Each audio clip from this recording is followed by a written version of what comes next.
Hey everyone, welcome back to my channel. तो आज हम लोग इंडेक्स नंबर का सेकंड पार्ट देखने वाले हैं। प्रीवियस वीडियो में हमने इंडेक्स नंबर के बारे में कुछ डिस्कस किया था। आज हम लोग सिग्निफिकेंस डिस्कस करेंगे उसका। वीडियो को स्टार्ट करने से पहले अगर आप मेरे चैनल पे पहली बार आए हैं तो लाइक कीजिए, सब्सक्राइब कीजिए और चैनल को ढेर सारा प्यार दीजिए। ठीक है, तो स्टार्ट करते हैं। सबसे पहले हमने देखा था कि इसका ओरिजिन क्या है। ओके, इंडेक्स नंबर का ओरिजिन कहाँ से स्टार्ट हुआ। देन हमने इंट्रोडक्शन देखा इसका कि एक स्टैटिस्टिकल टूल है जो इकोनॉमिक में यूज़ किया जाता है। किस लिए? प्रीवियस ईयर और करंट ईयर के डेटा को कंपेयर करने के लिए। ठीक है, नेक्स्ट डेफिनेशंस, एक स्पिगल ने डेफिनेशन दी है, एक क्रॉटन ने डेफिनेशन दी है कि इंडेक्स नंबर क्या है।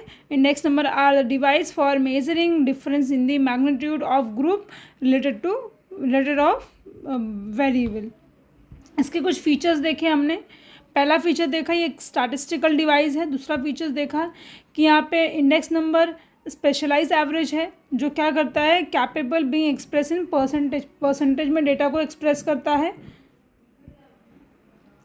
देन हमने थर्ड देखा इंडेक्स नंबर क्या है। Index number is the net change in one or more related to variable to different period और टू डिफरेंट लोकेलिटी, यानी कि दो अलग अलग चीज़ों को क्या करता है, कंपेयर करता है।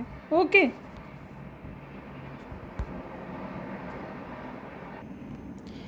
ये दो टाइप का है। पहला टाइप क्या बोलता है, ये यूनिवेरिएटेड है, जब ये सिंगल वेरिएबल को स्टडी करता है, और जब ये मल्टीपल यानी कि ग्रुप को करता है उसे कंपोजिट इंडेक्स नंबर कहा जाता है। पहला इसमें क्या है कि जो फर्स्ट ईयर जो है वो करंट ईयर को प्रिपेयर करता है, फिर बेस ईयर पे करता है। ठीक है, and the base year index is assume to be 100, accordingly the value of current year is calculated. The next index number are also preferred as a barometer of economic activity. It is use to trends and change in the economy. फिर हमने कुछ ऐसा term बताए थे जो आपको ये chapter के रिगार्डिंग पता होना चाहिए। पहला बेस ईयर क्या होता है, फिर दूसरा देखा हमने करंट ईयर क्या होता है। उसके बाद कुछ नोटेशंस देखे हमने, जिसमें से पहला नोटेशन ये था कि P0 stands for base year, P1 stands for current year, then Q0 stands for base year of quantity and Q1 stands for current year of quantity. जो P0 लिखा हुआ है वो प्राइस है, price of base year, price of current year. फिर हमने types of index number देखा था। उसमें सबसे पहला प्राइस इंडेक्स नंबर है, जहाँ पर प्राइस से रिलेटेड कोई चीज़ें होती है उन्हें कंपेयर किया जाता है टू डिफरेंट पीरियड में, उसे प्राइस इंडेक्स नंबर कहा जाता है। नेक्स्ट आता है quantity index number. Quantity index number में हमेशा वॉल्यूम, फिजिकल वॉल्यूम या प्रोडक्शन को देखा जाता है कि कितना अमाउंट ऑफ प्रोडक्शन यहाँ पर दिया गया है, और तो over a period of time उसे इंडेक्स नंबर कहा जाता है। वैल्यू इंडेक्स नंबर में प्राइस और क्वांटिटी का क्या है, मल्टीप्लिकेशन होता है, और दोनों की कॉम्बिनेशन को देखते हुए वैल्यू इंडेक्स नंबर को फाइंड किया जाता है।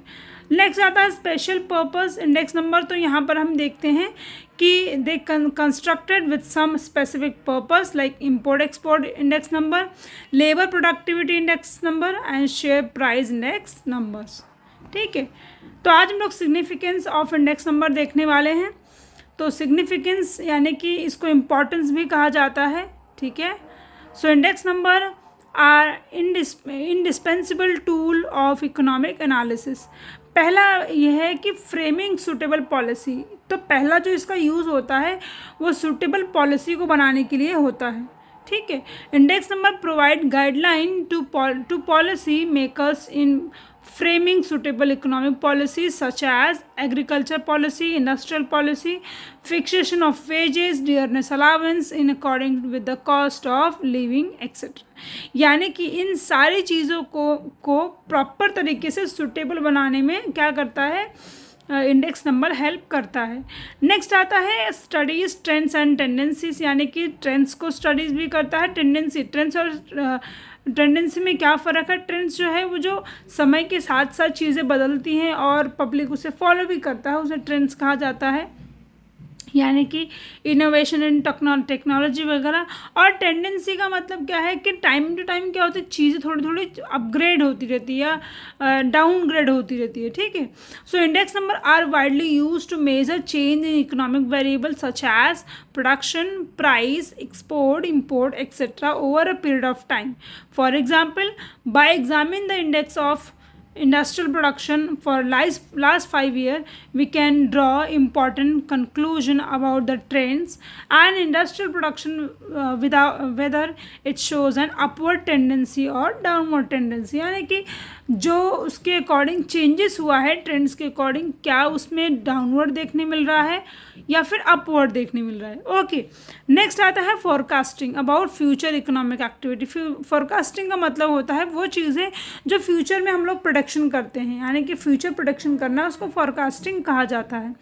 So forecasting about future economic activity index number are useful for making production for the future based on analysis of the past and present trends in the economic activity।